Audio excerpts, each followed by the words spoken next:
Oh my God, man. Oh my God. So we got to reset, right? I was just live for 7 hours doing this video. I was live for 7 hours. And now I got to do a video about what just happened in this heavyweight title fight. Jon Jones is the champion, greatest of all time, no conversation. And I'm going to do it live because I just want to make sure that I get this as close to how I feel right now as possible. I don't want to record it, edit it, put it up. I'm just doing it like this, and I'm going to leave it up there because, man, you want to talk about historical moments in the in UFC history. You got a handful of moments that you could say are relevant forever, like huge deal moments, relevant forever. And if you watch this fight just now, you just saw one of the biggest ones, if not the biggest one of all time, if not the biggest moment of all time when you talk about historical relevance. Because there's not, that's the beauty of the fight game. It's like in the NBA, you know, you have Michael Jordan builds his greatest of all time resume, which is undeniable over a matter of decades, right? It's not one thing. It's the number of championships over and over and over. And with Jon Jones and with every other previous fighter, it's about the consistency of their defenses of their titles and the consistency of the quality of their performances, you know. But Jon Jones left undefeated. I don't care about the Matt Hamill one. He took 3 years off. He came back, million question marks. He goes in there against Cyril Gahn, who has one loss as a mixed martial artist, undefeated as a kickboxer. The one loss that he did have is against Francis Ngannou, who had to wrestle. You know, he wins 2 rounds, then he has to wrestle him for 3 rounds and basically just hold him on the mat. And he, you know, wins a close decision, a heroic performance. But it's a 5-round drag out decision. Now, there's a lot of ways this thing could have gone. If someone would have been like, hey, so here's what I think is going to happen. I think Jon Jones is going to go out there. He's going to throw a couple kicks, demonstrate just enough on his feet that you could see like, oh, wow, he's moving really well. Like he looks great. He looks great on his feet. And then as soon as he got a hold of Cyril, he's going to take him down and choke him inside of a minute. So end of game is 1 minute submission, beginning of the first round, Jon Jones. I would have been like, come on, no way he runs through Cyril like that. No possible way. First time fighting at heavyweight, impossible. I mean, dude. So you consider the 3-year layoff, the fact that he's going up to heavyweight, the dominance of the performance, and you have one of the most incredible, iconic moments in the history of the sport. And I just want to say that right now so that everybody who watched it and is now watching this video, whether it's live or tomorrow when you click on it, recognize that that's what you just watched. You just watched live probably the most iconic moment in the history of the sport. Seriously.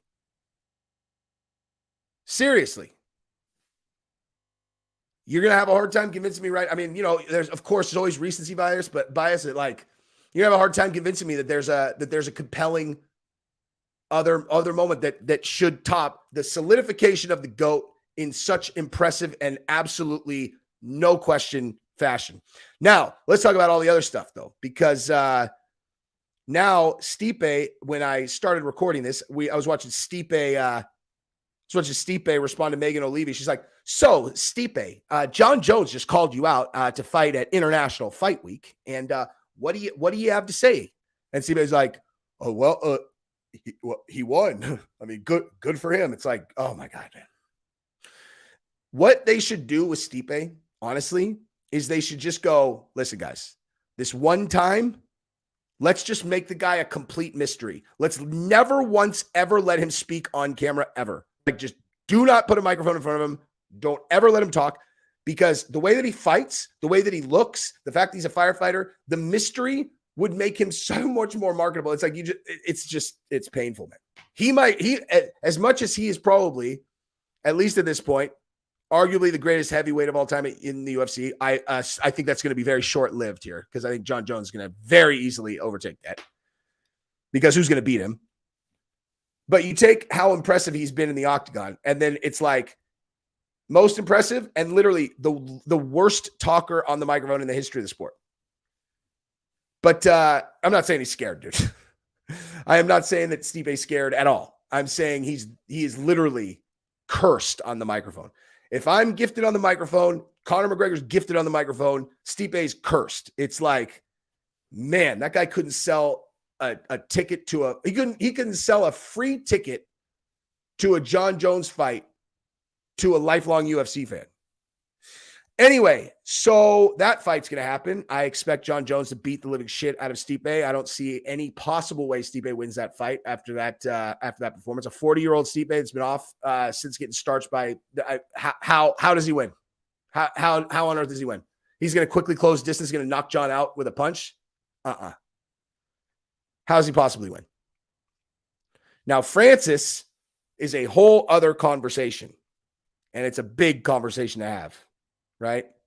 Because in a multi-year war that has gone on between the UFC and Francis Ngannou, which if you're unclear that that's what was going on, that is exactly what was going on. A multi-year strategic war between Francis and the UFC is exactly what was happening. Francis wants certain terms. He wants this, he wants this, he wants this. The UFC is trying to accommodate him, but they're only going to go so far. And at the end of the day, every time the UFC tried to step on Francis's neck, he beat them. Every step of the way, Francis would win. He would figure out a way to win it because ultimately he just kept winning the fights. And the biggest one for Francis was the Gone fight at UFC 270. Dana wanted... There's never been, I guarantee there's never been a UFC fight that Dana wanted one of the guys to win more than he wanted Ciryl Gane to win the fight against Francis. I told you guys, I don't know if you guys watched this, but like I told it in a video one time, I was at Fighter Hotel after 270 and there was some dude waiting in line at the bar. And I just started randomly talking to him about the fights. And it turned out he was some executive at the UFC. I don't know who he was. It wasn't somebody that I recognized. And I said something about like, I was all fired up for Francis that he had like heroically overcome these odds. And I said something about the fight, like you would to another fight fan about Francis. And he literally looked at me like I had just dropped sacrilege. Like it was like he like we'd been having a nice conversation prior to that. And it was as if I had just told him that like, I wanted to, slide a hand up his daughter's dress or something. Like he literally looked at me just like, oh, because he's like, Ciryl just didn't get it done. And I was like, I don't know, man. Francis, he literally looked at me like I was not welcome. And Dana didn't even go in to put the belt on his waist. And all of that has to do with the stakes related to what happens with Francis now. And I'll talk about that in a second also, because Dana saying that Francis is not coming back to the UFC, very strategic, also very relevant to what just happened. Because Dana and the UFC need Francis to not make $30 million for a boxing match. It is critical that does not happen. So Francis being devalued is very important to the UFC. Now, if they can't stop it, if he ends up putting a fight together, he'll get it. But if the UFC can throw a wrench into that, they will. And they will try everything they can to do that. And so the reason Francis is valuable for a potential boxing match is because he's the reigning UFC champion. If the UFC says, no, he's never coming back, I can tell you that right now. He's never coming back to UFC. Is he the reigning UFC champion? To me, yeah. Probably to you guys. But is he the reigning UFC champion to like casuals? Maybe. If Ciryl Gane wins, probably. If Jon Jones wins, who gives a fuck about Francis now to a casual fan after that? Who like that performance from Jon was a stake through the heart of what Francis is trying to accomplish right now. Stake through the heart. Unless they get it locked down right now. Right now. Francis sits on this for 2 months. That's why UFC wants to turn Jon Jones around so fast. I just realized that right now because they're having Jon Jones fight Stipe International Fight Week. Why do you think that is? Why are they already planning to turn him around so fast, dude? Okay. March, April, May, June, like immediately turning him around. Why? To delegitimize Francis. Because if Jon Jones wins now, he goes, he beats Stipe. Francis, the idea that the UFC heavyweight champion is a free agent floating around will cease to be the impression of the public. And any smart fight promoter knows that.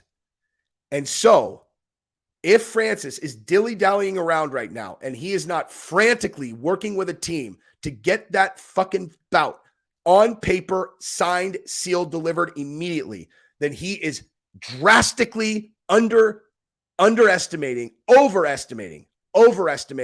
his position and his value.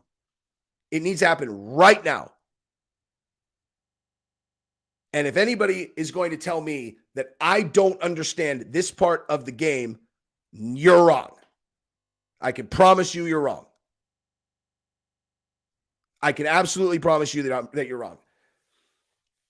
Jon Jones's ascension is the demise of Francis's value.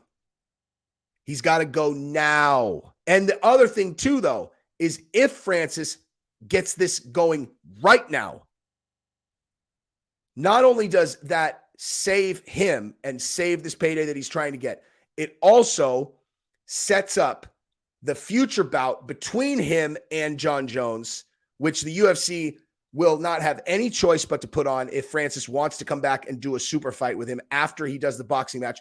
Because bottom line, the UFC is a slave to the fans.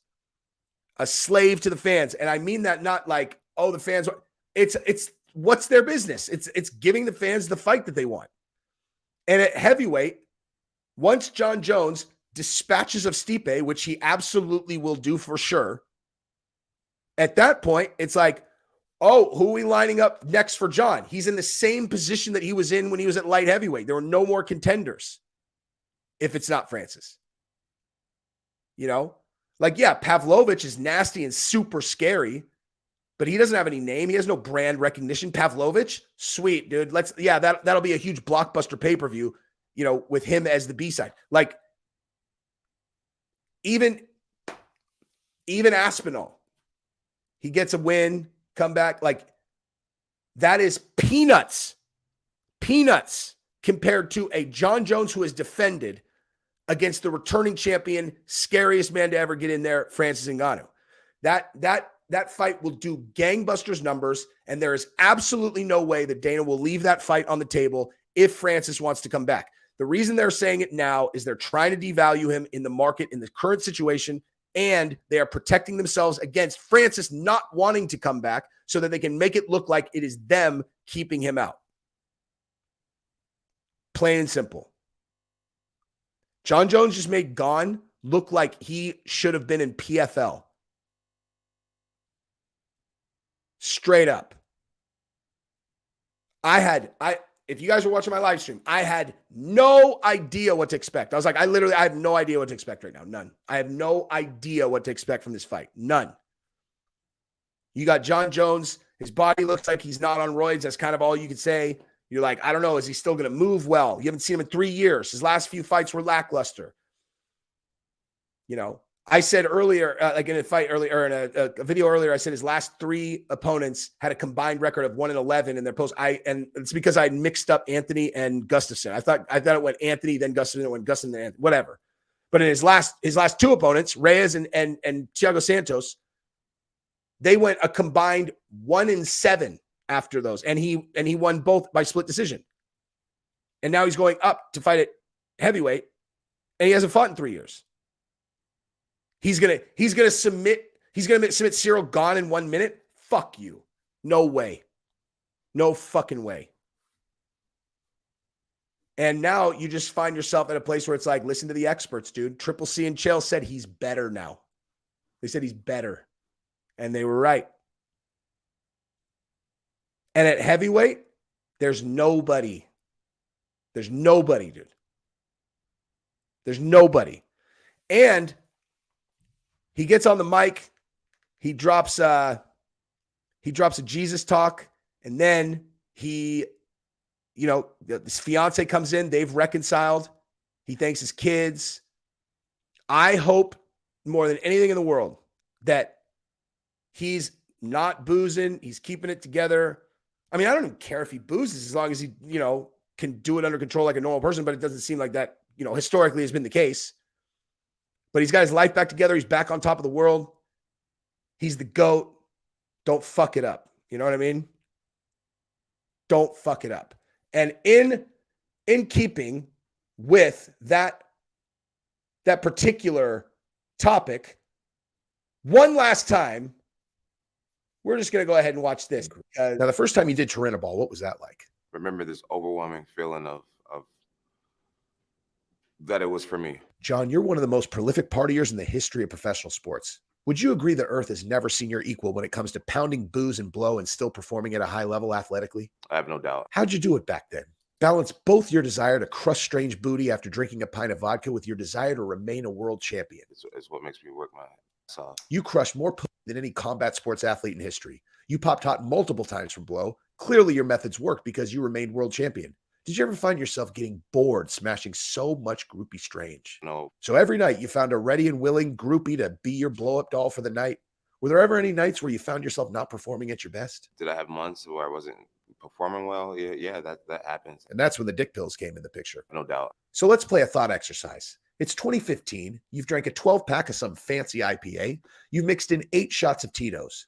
You've done enough yayo to keep a horse up for a month.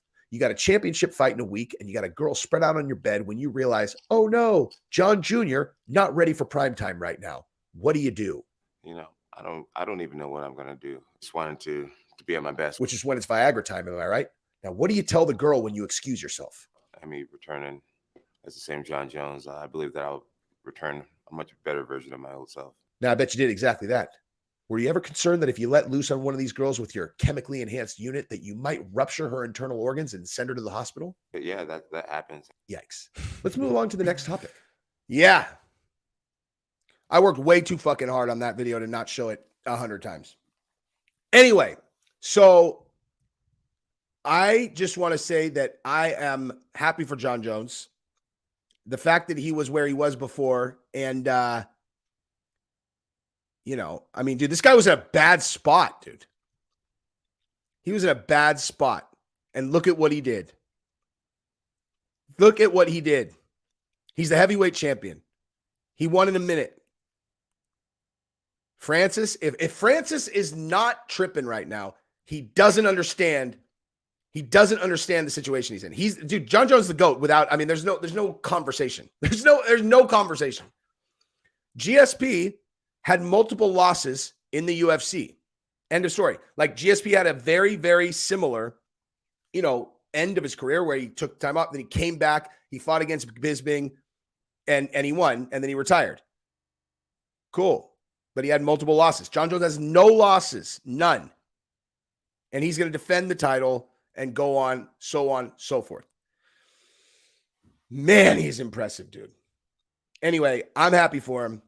I like seeing people pull their shit together, and I love seeing historical glory. And I want everyone who watches this to understand that you just watched probably one of the most historically relevant moments in the history of the entire sport. And I'm happy that I saw it. Hopefully you guys are happy that you saw it.